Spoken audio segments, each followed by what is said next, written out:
So, beautiful people, update 2.3.1 is live, called Summer Surge on all the servers now.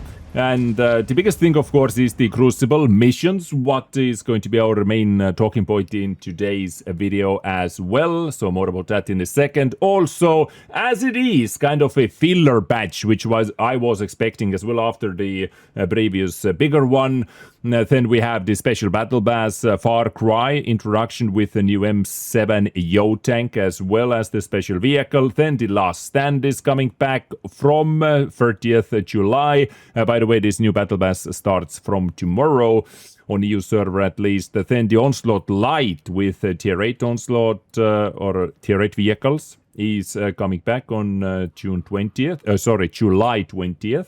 And the Frontline from 17th of August. Many of you have been asking when is Frontline coming back, so here it is. Now, besides that, some other fixed issues, improvements, some vehicles added for Destiny by the Super Des players, and yeah, that is pretty much that. But the biggest thing, as I mentioned, of course, is the Crucible Missions, guys. Which can be located over here from the top right under Battle Pass. So what are Crucible Missions? Well, long story short, this is just extra content for you to get some rewards, some styles, some camos, and also, honestly talking, some pretty juicy rewards at the very end. But there are also some good things, some bad things about that, and hopefully we are able to cover all of them. So basically, you have three different levels of difficulty over here. You have Fighter, Elite, and Ace, and they come with their own three missions. So not like 5, 6, 7. All of them have three missions with a different difficulty that you need to complete in matter of battles. You have, shields which protect you from failing and so on. So let's start from the bottom, guys, and then let's start talking about what I would like to see Wargaming improving over here and what I think about that overall. So for example, the Fighter. This took me actually one try only. I lost one shield, I think, causing over here caused 3000 damage. Our team simply got face stomped completely, and I was able to do I think 2,700 damage, so one shot short. But other than that, be among the top 5 players in your team by experience earned and block 3,000 damage mission. Those were pretty easy. If you have certain tanks, of course. Because, this is pretty obvious, and you cannot do anything about that. We cannot compare a tank garage of a 5-month-old player and a player who has played this game for 5 years or 10 years. The 10-year player, of course, has a bigger roster on average, let's say. Or bigger garage to choose vehicles from, and you have many more options what you would like to use to complete those missions, right? So the missions can be completed with tier 6 or higher tanks, right? So some vehicle or some missions are actually better to do in lower tier vehicles, some with higher tier vehicles. And over here, be among the top 5 players in your team by experience earned. Play your favorite tier 6 vehicle and you're able to do that, right? Next up, costs 3,000 damage. Now this mission, tier 8 and above, I would recommend. More HP on the battlefield, more alpha damage for you, and just play with your favorite damage dealer. For example, what do you have, your highest average damage or something like that, and you have it done. And then block 3,000 HP of damage. Needs armor, of course, so armor tank destroyers, heavy tanks, stuff like that. I did it with Tashinratte because I have it, I have grinded it out, and of course I'm gonna use it. It is absolutely broken, busted for this. Now let's say you are going to fail this. I failed one try, and if I failed this one more time, I actually would have had to reset the mission, and then I would have had to click this button, which is not shown, and the Spark mission is gonna take you 50 gold to reset. Okay, so you need gold to reset that, but I got some decals, I got this camo as well. And everything is nice and handy. Now, this is the active mission. Let's talk about the next one over here. We have another block 2500 HP of damage mission over here. Cause 4000 HP of damage to enemy vehicles and be among the top 1 players on both teams. Be among the top 1 players. Basically, be the top 1 player on both teams by damage cost. You have to be the top damage dealer on the battlefield. That gives you nice, juicy 5 100% credit boosters, actually. Those are very valuable. Plus 10 X5s as well. Also valuable things. Some components and then a little bit more shiny style compared to the first mission. So once again, difficulty level depends where you are. This could be a problem for many players. Depends how comfortable you feel. Higher tier, like tier 9 plus 4000 damage. Let's say this can be done in tier 6 vehicles, for example, and the block mission like tier 8 and higher. My recommendation with your armored tanks. What you have the highest average damage blocked, maybe, you can try this out. And over here you have 4 shields, so you can have 4 failed battles, right? And if you fail, you can restart it for 150 gold once again. So glow over here, penetrate 8 times. If you have the SAC or any autocannon vehicle, this is just done just like that. Boom. Then be among the top 1 player on your team by damage cost. So not on both teams, on your team. And destroy 3 enemy vehicles. So the vehicle destruction missions can always be so frustrating, making you to kill steal. Not kill steal, but let's say time. You have to time perfectly to pick up the kills, let's say, if you're just playing for the mission. And if you only have 3 shields, this can be quite frustrating, honestly. This mission overall gives you 550 components in total and premium days as well. Nothing special over here. I would say this is way better. This is way better. And it's higher cost as well to restart. This is 100 gold to restart. So this mission can be frustrating, but, nothing crazy. Now, let's talk about the hardest ones over here. And we have some weirdly juicy rewards, actually. So, Aurora, guys, with 6 shields, 250 gold to reset the mission. 2500 HP of damage within the first 5 minutes of battle. Well, that is basically translated to deal 2500 HP of damage in the full duration of the average battle, right? So, shouldn't be too hard in higher tier vehicles for sure. Then we have a mission that is catered for Taschenratte. Cause, receive, and block a total of 10,000 HP of damage. Also, the damage you received, you took, HP lost is counted over here. And then earn the high caliber mission.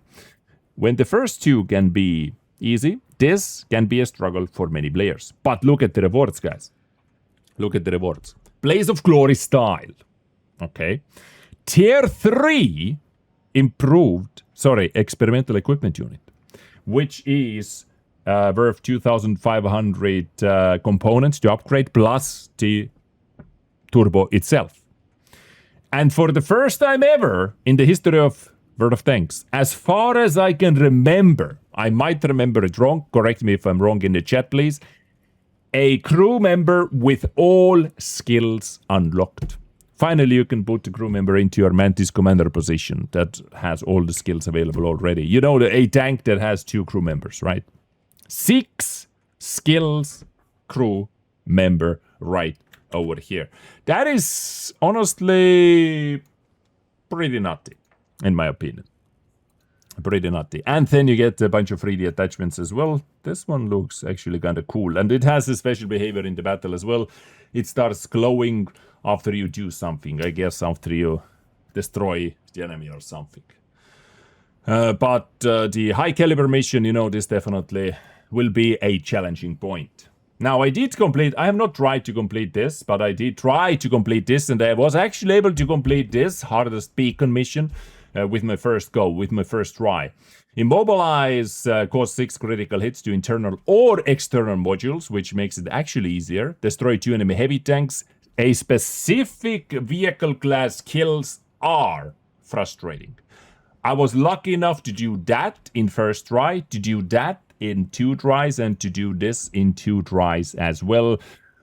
Cause 3 times more damage than the HP of your vehicle. So, like, you know, good tanks, like Scorpion, you know, like having to do 3.5k damage is not that crazy with Scorpion G or your favorite tier 8 tank destroyers with lower HP, let's say. So you do not have to do that much crazy damage, right? So this over here, I would say, is the most frustrating one. And 1,650 bonds in total you can get from that, plus the personal training manual as well, and some stickers. Molten metal sticker. So those basically are the first missions. And as far as I know, there will be in the future, like, let's see. After failing a series of missions, you can restart it. Some series can be restarted for free for a certain number of times. Once you have used your free restarts, you can still restart the series using in-game currency. Restarting a series resets your progress and restores all shields. So, you know, if, as I said, if you have 2 missions done, you restart it, you start from mission 1 once again. Now, they say that some series can be restarted for free, but we do not see those over here. How nice it would have been for you Wargaming to actually, when you introduce it for the first time ever, to have some missions like in the Elite, for example, over here or over here, or even the easiest one that you can restart for free. I don't know why, like, introducing it, just make it the smoothest release of it in the first place. You know, like from the get-go, let's say. And overall, when it comes to the resetting your missions with gold, some of them being frustrating, yes, I understand they're not a charity company, but how nice it would be if first couple resets, maybe let's talk about the hardest one, would be for credits. What do you think about that? At least, you know, one reset, I don't know, 250,000 credits. And after that, you continue with gold resets. Or first couple for credits and after that gold. Or, in some cases, first reset is free, second reset is for credit, and the rest for gold. Something like that. You know, to have a little bit more friendly introduction to this Crucible missions as well. Overall, this is like what I noticed right away, what I saw right away, because, you know, it's not a lot, yes, but it can sink quite some gold if players get stuck. Like, at the end of the day, nobody's forcing you to do it, right? And do your free try. This is my recommendation. Like, do your free try, you know, your first try, activate it. And after that, think very carefully. If you are able to complete the mission, do you think you're able to complete the mission, or you are not? Right? Before you start spending and rolling cold and cold and cold. It can get out of hands, I feel like. It can get out of hands. And so let me know what you think about this idea. And also, I have kind of a question-ish type of thing for Wargaming. Why is there no mission progress shown inside the battle? Like, let's take this. I have this active over here. Why is there no hint what mission I have, number 1, active, and what is the progress of my Crucible mission inside the battle?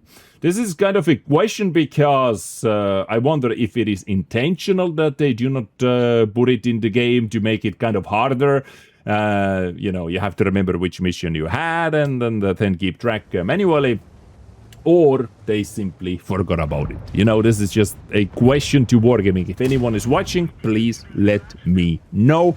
Why is there no mission progress shown in the battle? Because I wanted to check it when I had the blocking mission and also when I had the penetration mission where I had to penetrate 8 shots, for example. So yeah, a couple questions and ideas with you wargaming. But overall, guys, I would really like to know what you think about the rewards of this. Like, you get some bonds over here, you get this crazy crew member over here, tier 3 experimental equipment as well, free detachments, components, the credit booster over here. You know, this is the first time they have ever introduced it, and I wonder if it is over here as well. Abandoning missions. No, I think it was in the article where they said that the special rewards and vehicles. So in the future they can, and most likely they will, release some vehicles via those type of Crucible missions as well. Let's say like this one over here where reset cost is 500 gold with 8 shields and some crazy missions, right?